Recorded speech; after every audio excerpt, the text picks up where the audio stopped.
नमस्कार, evening news live में आपका बहुत बहुत स्वागत है। मैं हूं आपके साथ कीर्ति अरोड़ा। चलिए खबरों के सिलसिले को शुरू करते हैं। आज पूरे देश में बकरीद का त्यौहार मनाया गया। इस बीच भारत पाकिस्तान बॉर्डर पर एक खास नज़ारा देखने को मिला, जिसका वीडियो सोशल मीडिया पर जमकर वायरल हो रहा है। पंजाब के वाघा बॉर्डर पर बकरीद के मौके पर खास इंतजाम किए गए थे। BSF के जवानों ने गेट खोला और पाकिस्तान के अपने समकक्षों से मुलाकात की। इस दौरान BSF की ओर से पाकिस्तान के जवानों को फल और मिठाइयां दी गई। वहीं दूसरी ओर पाकिस्तान के जवानों ने भी भारतीय जवानों को मिठाइयां भेंट की। इसी तरह दोनों देश की सीमाओं पर स्थित अन्य विशेष चौकियों पर भी मिठाइयों का आदान प्रदान किया गया है। अगली मुख्य खबर पंजाब से है। पंजाब में भगवंत मान की सरकार ने chit fund company Pearl Group पर बड़ी कार्रवाई की है। राज्य सरकार ने जनता का पैसा जनता को लौटाने का फैसला किया है। मान सरकार ने पर्ल की संपत्तियों को जब्त करने की प्रक्रिया शुरू कर दी है। मुख्यमंत्री भगवंत मान ने खुद ट्वीट कर इसकी जानकारी दी है।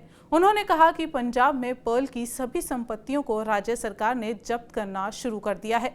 इसकी नीलामी कर लोगों को उनके पैसे लौटाए जाएंगे। उधर आम आदमी पार्टी के राष्ट्रीय संयोजक और दिल्ली के मुख्यमंत्री अरविंद केजरीवाल ने मान सरकार के इस फैसले की सराहना की है। उन्होंने कहा कि आज तक कोई भी सरकार ये फैसला नहीं ले पाई, उनमें कार्रवाई करने की नीयत ही नहीं थी। उन्होंने पिछली सरकारों को निशाना साधते हुए कहा कि वे सभी इस ग्रुप के साथ मिले हुए थे। प्रधानमंत्री नरेंद्र मोदी 27 जून को भोपाल के एक कार्यक्रम में समान नागरिक संहिता पर बयान दिया था, जिसके बाद पूरे देश में इसको लेकर बहस छिड़ गई।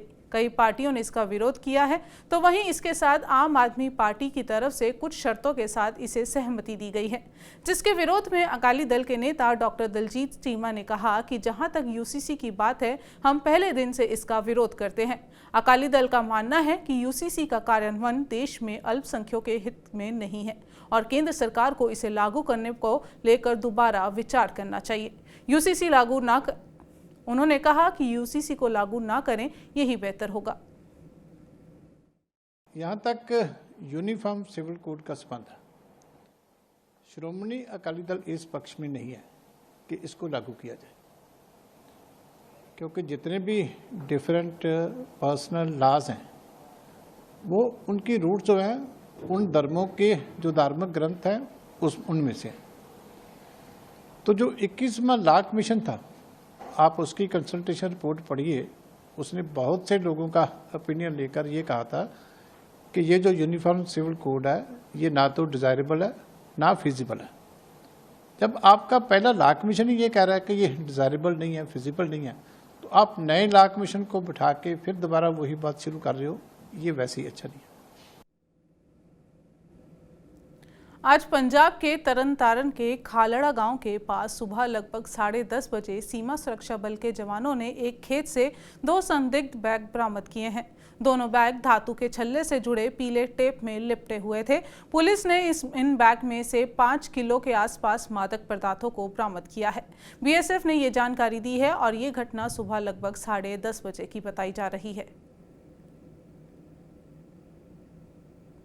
पंजाब के फतेहगढ़ साहिब में हत्या का एक हैरान कर देने वाला मामला सामने आया है, जहां एक बिजनेसमैन ने अपनी ही पत्नी और कुछ अन्य लोगों के साथ मिलकर अपने ही दोस्त की हत्या कर दी और फिर अपनी मौत की कहानी लिख डाली। बिजनेसमैन की ओर से ये सब इसलिए किया गया क्योंकि उसके नाम पर 4 करोड़ का एक्सीडेंटल बीमा था, जिसे वो निकलवाना चाहता था।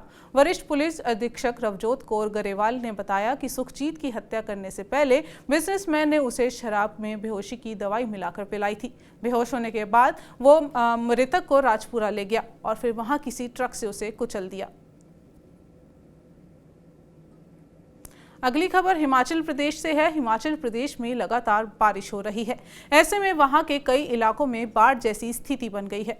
मौसम विभाग ने आज के लिए येलो अलर्ट जारी किया है, जिसमें 30 जून, 1 और 2 जुलाई को अलग अलग स्थानों पर गरज और बिजली कड़कने के साथ मध्यम से भारी बारिश आने की संभावनाएं हैं।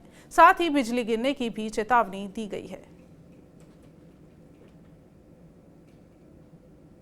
हिमाचल के सोलन में कालका शिमला नेशनल हाईवे 5 पर कुमारहट्टी के पास बारिश के चलते 5 मंजिला इमारत जमींदोज हो गई। हालांकि घटना के वक्त मकान में कोई नहीं था। बताया जा रहा है कि इस 5 मंजिला इमारत में गेस्ट हाउस, होटल और एक घर था, जिसमें बारिश की वजह से दरारें आ गई थी।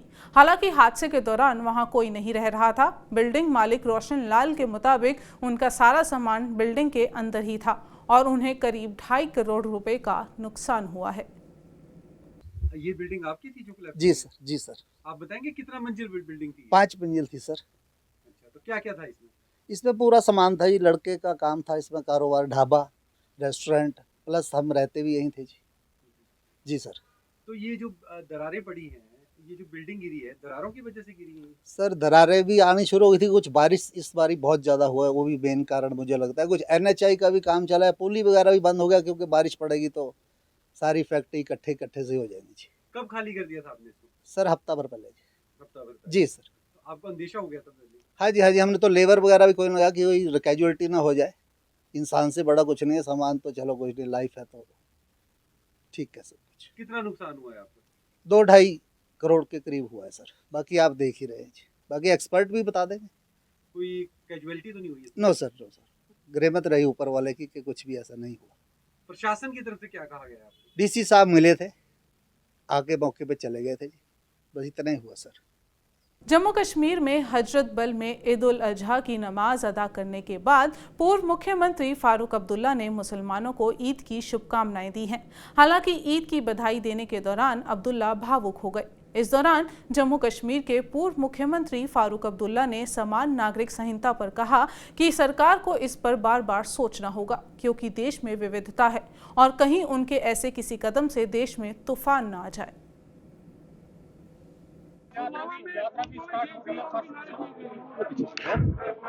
देखिए, सबसे बड़ी चीज़ मैं आपसे ये कहूँगा, जो आजकल ये कर रहे हैं कि यूनिफाइड कॉमन कोड होना चाहिए, मैं समझता हूँ उसकी तरफ इनको सोचना चाहिए। ये मुल्क डाइवर्स है, इसमें हर किस्म के लोग रहते हैं, हर मज़हब रहता है, हर ज़बान के लोग रहते हैं, हर सोच के लोग रहते हैं, और मुसलमानों का अपना शरीयत लॉ है, उसकी तरफ भी इनको नज़र रखनी चाहिए। और इसके बजाय कि इसको आगे चलाएं, इस पे बार बार सोचें कि कहीं कोई तूफान ना आए अगर इसके लिए इन्होंने कोई कदम उठाया।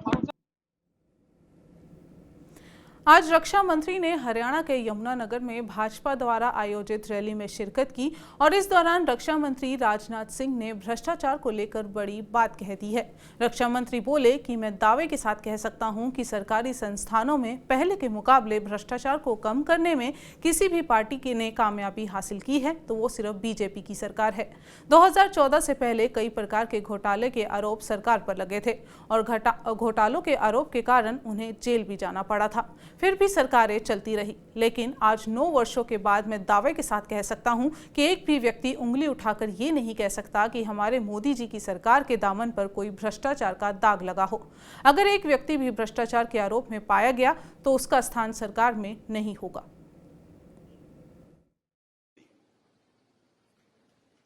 भ्रष्टाचार की बात हम लोगों ने कही थी। हम लोगों ने यह दावा नहीं किया था कि हम आएंगे तो भ्रष्टाचार पूरी तरह से समाप्त हो जाएगा।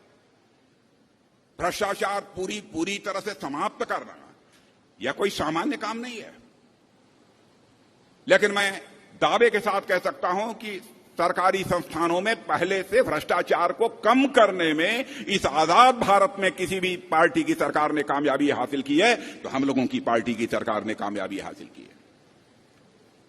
मैं याद दिलाना चाहता हूं, कांग्रेस की सरकार थी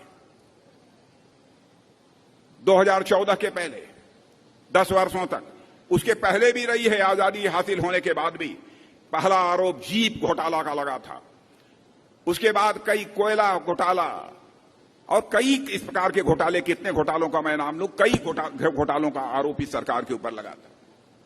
इतना ही नहीं, उन घोटाले के आरोपों के कारण उन्हें जेल की हवा खानी पड़ी थी, मंत्रियों को जेल की हवा खानी पड़ी थी, फिर भी सरकारें चलती रही बहनों भाइयों। लेकिन आज 9 वर्ष गुजर जाने के बाद मैं दावे के साथ कह सकता हूं, एक व्यक्ति भी उंगली उठाकर नहीं कह सकता कि हमारे मोदी जी की सरकार के दामन पर कोई भ्रष्टाचार की दाग लगी हुई हो बहनों भाइयों। और एक व्यक्ति भी यदि भ्रष्टाचार के आरोप में पाया गया तो उसका स्थान सरकार में नहीं होगा, बल्कि वह सरकार के। पंजाब के अमृतसर में अजनाला पुलिस स्टेशन पर वारिस पंजाब दे के मुखी अमृतपाल सिंह और उनके साथियों की तरफ से की गई हिंसा के मामले में पुलिस ने चालान पेश कर दिया है। यह चालान अजनाला कोर्ट में अमृतपाल सिंह के 20 साथियों के खिलाफ किया गया है। इस मामले में पुलिस ने 250 अज्ञात लोगों के खिलाफ FIR दर्ज कर रखी है। मिली जानकारी के अनुसार कोर्ट में पेश चालान गुरपाल सिंह और अन्य के नाम से किया गया है। डिब्रूगढ़ जेल में होने के कारण वारिस पंजाब दे के मुखी अमृतपाल सिंह के खिलाफ अभी तक कोई चालान पेश नहीं किया गया है। खबरों के सिलसिले में आज बस इतना ही। अपने राज्य से जुड़ी हर खबर के लिए आप देखते रहिए TV9 पंजाब, हरियाणा, हिमाचल और जुड़े रहिए इवनिंग न्यूज़ लाइव के साथ। नमस्कार।